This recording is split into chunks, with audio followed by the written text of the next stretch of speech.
Hey, what's up everybody? It's Kellen here from Start Your Systems, and welcome to another video in MXGP Pro, where today we're going to be talking about the 2018 MXGP of Switzerland, right here on this very track, Frauenfeld, which is also in MXGP Pro the game, which is based off, of course, the 2017 season, but we're going to be talking about the 2018 GP today, and a little bit of a recap of what happened, and you guys are able to take a look at the track that the race was just raced on. And yes, this is going to be a review about a real-life motocross race for all of you, all one of you fans out there who last time I did a video in this game, and I said, and I called it a review video, they said I wasn't even reviewing the game, this is clickbait. But nope, this is a review about a real-life race. I'm talking about a real-life motocross race. I just happen to be playing a video game that kind of encompasses what I'll be talking about during my discussion. Okay? We all on the same page? Okay. So yeah, I'll start off in the MX2 class from this past weekend, and then we'll go into the MXGP class, of course.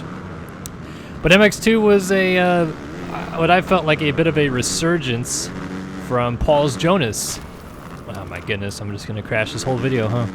But I had talked previously in my last review video about how at this point in the year, with Prado seemingly holding a lot of the momentum towards the championship and Jonas not really able to do much about him lately, that I felt like it was pretty much Prado's world championship to lose.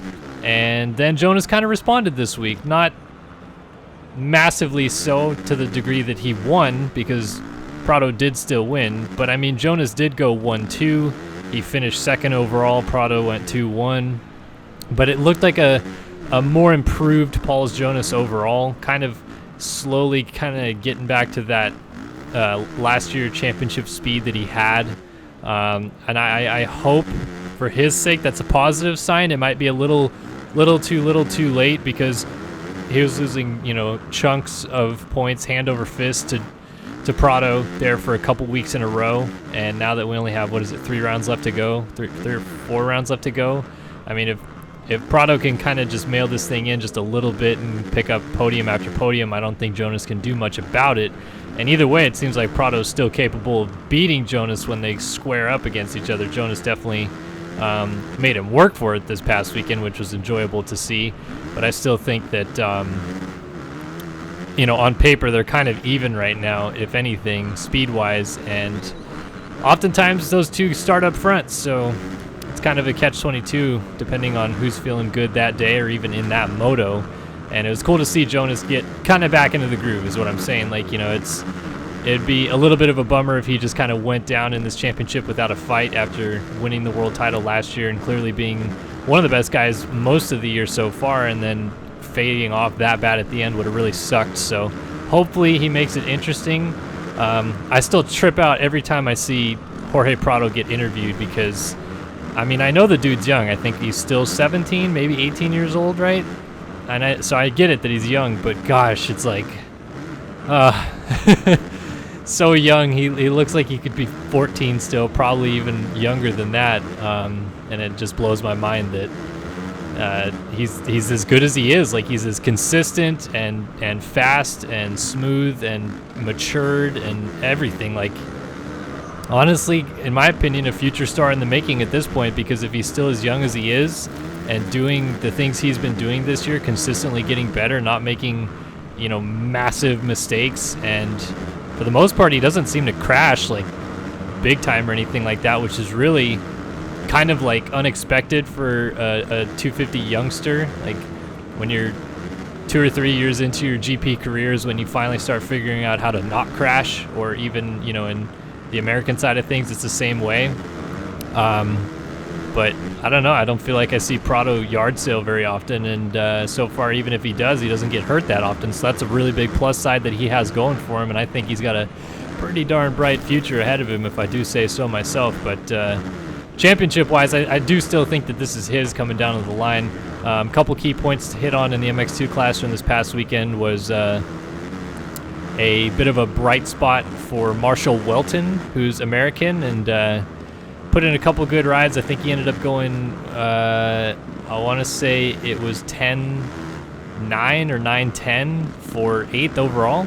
So cool to see him up there, kind of joining Covington up there. I think Welton's plan is to stay GPs next year. I don't know if he's going to stay on that same Kawasaki team he's on or not, but obviously Covington coming back to the States is cool to see Welton up there. And then another kind of pseudo-American import, I guess export now, was Anthony Rodriguez, who rode for Star Racing Yamaha, picked up a top 5 overall this past weekend in Switzerland in the MX2 class as well, and he rode great. Like, one of the biggest problems Rodriguez had when he was in America was he crashed a lot, and so far he's done a good job of not crashing and riding consistently fast, and he's getting slowly but surely better. He's kind of, since Ben Watson has kind of had a couple rough rounds here, Rodriguez is kind of the top dog on that Kamiya Yamaha team right now, and he's been a pretty good fill-in for them. So I'd be kind of surprised to see him not on an MX2 bike next year. I guess the one thing is I don't know how old he is. He was in the United States for a little while. I want to say he turned pro when he was 18, so he might be hovering closer to that 23-year-old age limit in the MX2 class, but I think he still has at least a year left, if I'm not mistaken. And then, yeah, I feel like the rest of the MX2 class kind of filled in as you would normally expect. Covington ended up 4th overall. I'm trying to remember who was 3rd. Of course, keep forgetting who finished 3rd overall. Kjær Olsen fell in the first corner, but he still rode great and got into the top 10, I think, and then finished 3rd the second moto, or 4th. So kind of the usual KTM Husky dominance up front. And yeah, that was the MX2 class as I saw it. The MXGP class, another story, I feel like, in that whole situation, whereas it's nice to see Jonas kind of flip the switch and turn around in MX2 and start putting the challenge back to Prado a little bit. It's just the rails have fully come off the track for Antonio Cairoli. Just when, Hurlings had broken his collarbone and he thought Cairoli would get in there and maybe sneak away with his 10th championship.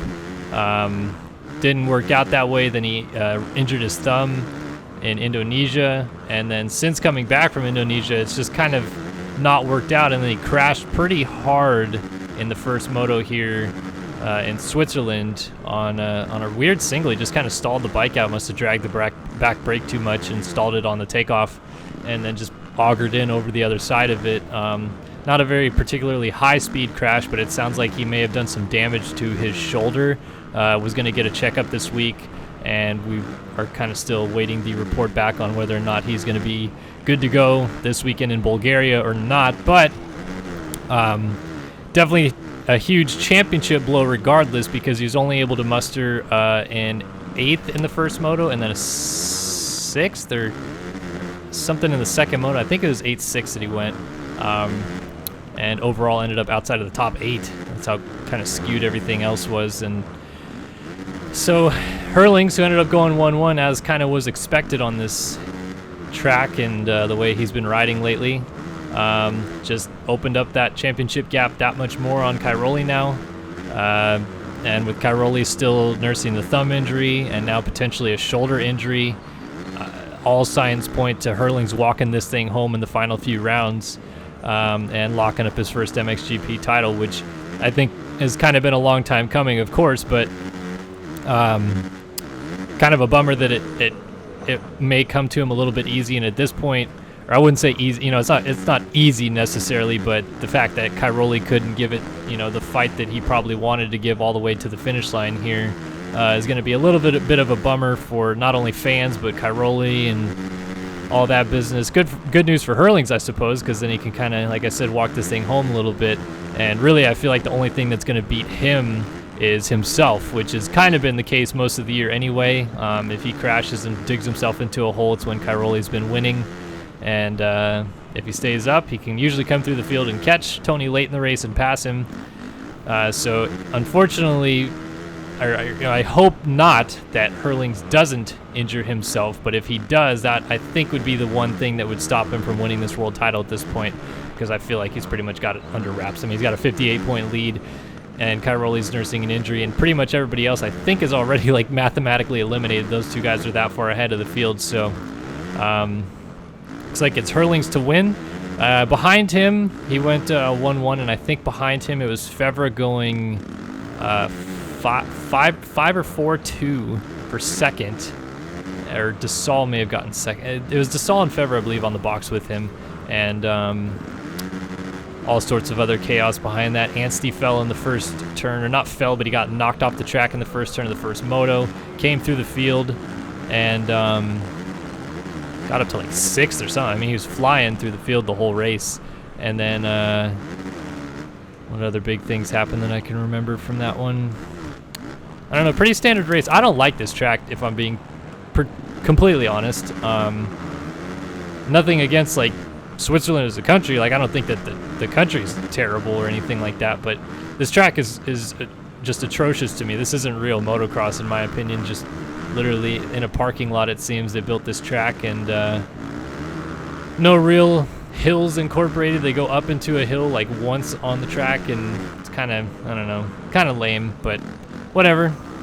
I guess it's kind of an extra challenge for these guys so that they're racing on a completely flat track with just jumps at one point during the year, but I felt like I kind of already did that at some other tracks this year already anyway. And I've never been a fan of when they do those types of tracks. But yeah, MXGP of Switzerland in the books. MXGP of Bulgaria coming up next. They're headed back to Sevlievo, which they haven't gone to for a couple of years. It was actually one of my favorite tracks on the calendar, but went away for a little bit, and now it's back. Oop, watch out, Tag Heuer. So yeah, I mean, I don't see anything different than a Hurlings 1-1 performance this weekend as well. Again, as I said, it would come down to him crashing or a bike failure at this point, and hopefully the news is good for Cairoli, and he can at least finish off the season. At what capacity his speed and performance will be, I honestly don't know, and I don't think he knows himself yet either. But we'll try to keep updated on the news with that throughout the week. And yeah, I don't have much more else to say. MXGP of Switzerland, cool beans. Please let me know what you guys think of this track in the description below, because I'd like to know if I'm just talking out my tush with not liking this track. I will say, it is, for being a flat track, it does have a pretty cool layout for the most part. Like, it's got some pretty fast and then pretty tight sections.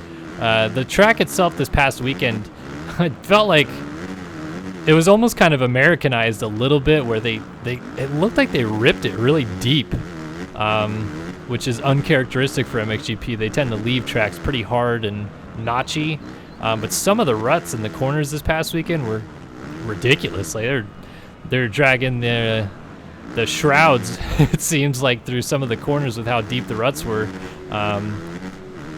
So yeah, I don't know, looked like it was good dirt otherwise, except for it being so deep, and it seemed like a fairly decent weekend. I know my buddy Jay Crunch, as he is known as, was there photographing the event, and seems like he had a good time, got some good photos. And Jay, you've seen in our videos before in the F1 co-op career mode gameplays, so Switzerland is his home nation, and of course he's going to go to the GP and shoot some photos. He does some freelance work for lots of people, works for Matt Rabot exclusively in Switzerland, but also does freelancing for Transworld and a couple other guys, so it's like he had a good time. And yeah, Swiss GP, good fun, and we'll have a recap next week after the Bulgarian GP, so I hope you guys will join us then. And thanks again so much for watching. We will see you guys in the next one. So long for now.